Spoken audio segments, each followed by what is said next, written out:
السلام علیکم friends, welcome to Sharp T V. دوستو، زیادہ دھن دولت انسان کو ایروگنٹ ضرور بنا دیتا ہے، لیکن ٹائٹینک کا ملبہ دیکھنے کے لیے گئے دو امیر ترین پاکستانی دیگر امیر زادوں کی طرح ایروگنٹ بالکل بھی نہیں تھے۔ خود تو سڑک پہ کپڑا بیچ کر کاروبار کا آغاز کیا، لیکن اپنے وطن کے غریبوں کو کبھی تنہا نہیں چھوڑا۔ تعلیم سے لے کر صحت تک ہر میدان میں پاکستانیوں کی ایسی مدد کی کہ مرنے کے بعد امر ہو گئے۔ دوستو، آج کی اس ویڈیو میں ہم آپ کو سمندر میں ڈوبنے والے باپ اور بیٹے کی ساری ہسٹری بتائیں گے اور آپ کو بتائیں گے کہ داؤد خاندان کیسے اتنا امیر ہوا۔ دوستو، داؤد فیملی کے کاروبار کا آغاز اس وقت ہوا جب ایک یتیم نوجوان احمد داؤد نے خانچے میں کپڑے کے تھان لگانا شروع کر دیے اور پھر بمبئی میں ذاتی کپڑے کی دکان کھولی۔ داؤد فیملی کا نام گزشتہ دنوں سے ملکی اور غیر ملکی میڈیا میں زیر گردش ہے، اور اس کی وجہ یہ ہے کہ ٹائٹن سب مرین کے حادثے میں جن 5 مسافروں کی ہلاکت ہوئی، جن میں سے 2 کا تعلق اسی خاندان سے ہے اور یہ پاکستانی تھے۔ شہزادہ داؤد اور ان کے بیٹے سلمان اس سب مرین میں سوار تھے جو تفریح مقاصد کے لیے اٹلانٹک اوشن کے گہرے سمندر میں ڈوبے ٹائٹینک جہاز کا ملبہ دکھانے کے لیے گئی تھی اور 3 دن تک گمشدہ رہی اور اس کو ڈھونڈنے کی بہت زیادہ کوشش کی گئی، مگر حکام کے مطابق اس دورے پر زیر آب دباؤ کی وجہ سے سب مرین دھماکے کا شکار ہوئی اور اس میں سوار 5 مسافر ہلاک ہو گئے۔ داؤد فیملی کا شمار پاکستان کی امیر ترین فیملیز میں ہوتا ہے۔ شہزادہ داؤد اینگرو کارپوریشن کے نائب چیئرمین تھے۔ یہ کمپنی کھاد، کھانے پینے کی اشیاء اور توانائی کے شعبے میں کام کرتی ہے۔ داؤد فیملی کا کاروبار ملک کے اندر اور باہر وسیع پیمانے پر پھیلا ہوا ہے، جس کے علاوہ یہ خاندان صحت اور تعلیم جیسے سماجی کاموں میں بھی حصہ لیتا ہے۔ دوستو، پاکستان کے سب سے بڑے صنعت کاروں میں شامل داؤد فیملی نے 20ویں صدی کے شروع میں ایک خوانچے سے کاروبار کا آغاز کیا اور چند دہائیوں میں اس خاندان کا شمار خطے کے امیر ترین خاندانوں میں ہونے لگا۔ آج اس خاندان کی کئی درجنوں صنعتیں اور تجارتی ادارے ہیں۔ ان کا کاروبار پاکستان سے برطانیہ تک پھیلا ہوا ہے۔ داؤد فیملی کے سربراہ احمد داؤد کی پیدائش 1905 میں انڈیا کے صوبے کاٹھیا واڑ کے علاقے بانٹوا میں ہوئی۔ ان کے والد تاجر تھے۔ انہوں نے صرف 3 جماعتوں تک تعلیم حاصل کی تھی۔ بچپن میں ہی والد کی وفات ہو گئی، جس کے بعد ان کی پرورش کی ذمہ داری دادا پر آ گئی۔ احمد داؤد نے 16 سال کی عمر میں خوانچے پر کپڑے لگا کر اپنے کاروبار کا آغاز کیا، جبکہ داؤد انویسٹمنٹ ویب سائٹ کے مطابق یتیم نوجوان احمد داؤد نے 1920 میں بمبئی میں کپڑے کی دکان کھولی تھی۔ عثمان باڈلی والا، جو احمد داؤد سے متعدد ملاقاتیں کر چکے ہیں، کہتے ہیں کہ سیٹھ احمد بتاتے ہیں کہ ان کی والدہ ذہین اور سمجھدار خاتون تھیں۔ وہ اپنے بچوں کی حوصلہ افزائی کرتی تھیں، جس کی وجہ سے انہیں آگے بڑھنے کا حوصلہ ملتا رہا۔ جب انہوں نے خوردنی تیل کا کارخانہ لگایا تو ان کے کاروبار میں برکت آئی اور یہ کامیابی سے چل پڑا۔ اس کاروبار میں ان کے بھائی سلیمان داؤد، علی محمد داؤد، صدیق داؤد اور ستار داؤد بھی شریک رہے۔ برِ صغیر کے بٹوارے اور پاکستان کے قیام کے بعد وہ برطانیہ چلے گئے۔ وہاں کچھ عرصہ رہے اور کچھ عرصے کے بعد پاکستان واپس آ گئے۔ انہوں نے مانچسٹر اور پاکستان میں داؤد پرائیویٹ لمیٹڈ کے نام سے ایک کمپنی قائم کی۔ دوستو، احمد داؤد نے پاکستان میں کاٹن کی بروکری شروع کی۔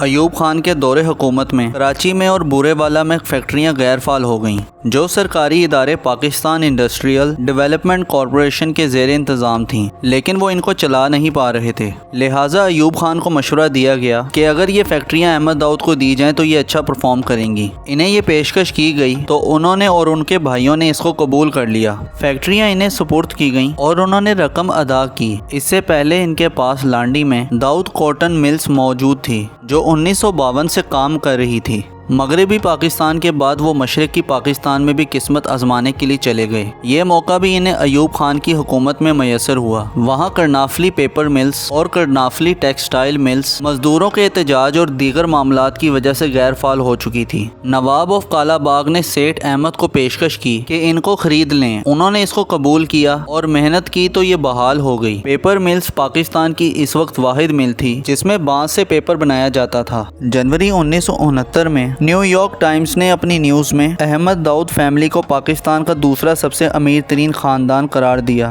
جس کے اثاثوں کی مالیت اس وقت $200 ملین تھی۔ ان کے پاس cotton, woollen, textile, chemicals, mining, banking, insurance, paper اور فرٹیلائزر کے کارخانے تھے۔ 1971 میں مشرقی پاکستان کی علیحدگی کی وجہ سے کرنافلی پیپر ملز، داؤد مائننگ، داؤد شپنگ سمیت کئی کارخانے اور کئی کاروبار متاثر ہوئے۔ احمد داؤد نے امریکہ میں آئل ایکسپلوریشن کمپنی کے ساتھ اپنے کاروبار کا آغاز کیا اور ایک جگہ ڈرلنگ کی تو وہاں سے پیٹرول نکل آیا اور ان کے اچھے دن دوبارہ آ گئے۔ جب پاکستان میں جنرل ضیاء الحق کی حکومت آئی تو اس دور میں احمد داؤد واپس پاکستان آ گئے اور ان کی صنعتوں اور سرمایہ کاری کا دوبارہ سے آغاز ہو گیا۔ احمد داؤد کے 20 ایسے منصوبے تھے جو انہوں نے اپنی زندگی میں ہی اپنے بھائیوں سلیمان داؤد، علی محمد داؤد، صدیق داؤد اور ستار داؤد میں تقسیم کر دیے، اور ہر ایک کے حصے میں صنعتیں آئیں جن کو انہوں نے آگے بڑھایا۔ پاکستان میں داؤد خاندان کا ایک اور معروف نام رزاق داؤد ہے، جو سابق صدر پرویز مشرف کے دور میں مشیر تجارت رہے۔ رزاق داؤد سلمان داؤد کے بیٹے ہیں جو احمد داؤد کے بھائی تھے۔ رزاق داؤد ڈسکن انجینئرنگ کمپنی کے مالک ہیں۔ دوسری طرف شہزادہ داؤد کے والد حسین داؤد اور ان کا خاندان اینگرو کارپوریشن اور داؤد ہارکلس کارپوریشن کے مالک ہیں۔ ٹائٹن حادثے میں ہلاک ہونے والے شہزادہ داؤد اینگرو کارپوریشن کے نائب چیئرمین تھے۔ دوستو، پاکستان میں 1961 میں داؤد فاؤنڈیشن قائم کی گئی تھی جس کا افتتاح جنرل ایوب خان نے کیا تھا۔ داؤد فیملی نے ایجوکیشن کو بڑھانے میں بہت زیادہ توجہ دی۔ اس کے علاوہ مشرقی پاکستان کے شہر میسور میں انہوں نے اسکول کی عمارت قائم کی۔ اس کے ساتھ بورے والا میں گورنمنٹ کالج میں سائنس بلڈنگ کی تعمیر کروائی گئی اور کراچی کے دیہی علاقوں میں اسکول قائم کیا گیا۔ داؤد فاؤنڈیشن نے 1962 میں کراچی میں Dawood college of engineering and technology قائم کیا، جو پاکستان کے نجی شعبے میں انجینئرنگ کی تعلیم دینے والا پہلا پروفیشنل کالج تھا۔ یہاں کیمیکل انجینئرنگ اور میٹلز انجینئرنگ کے شعبے میں تعلیم دی جاتی تھی۔ بعد میں ذوالفقار علی بھٹو کی حکومت میں اس کو نیشنلائز کر دیا گیا اور اس کا کنٹرول وفاقی حکومت کے پاس آ گیا۔